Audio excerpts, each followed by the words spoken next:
Kurbanımın, canım benim, dilemin, kalbim senin.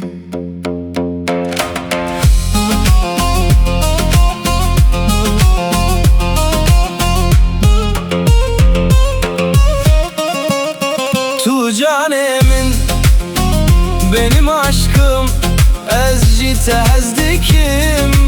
Seni çok sevdim. Tu nuremin, sen ışığım. Dilemin tuyi, kalbimde hep sen.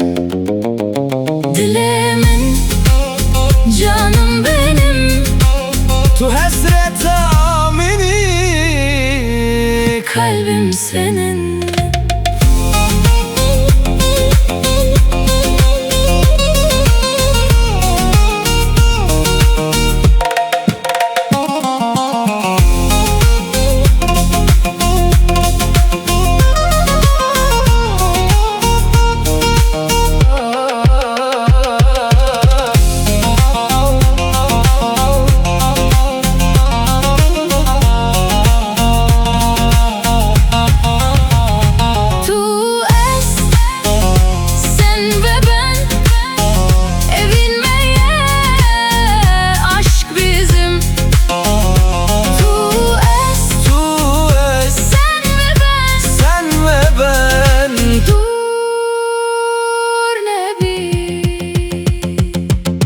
Benden gitme, kalbim seni.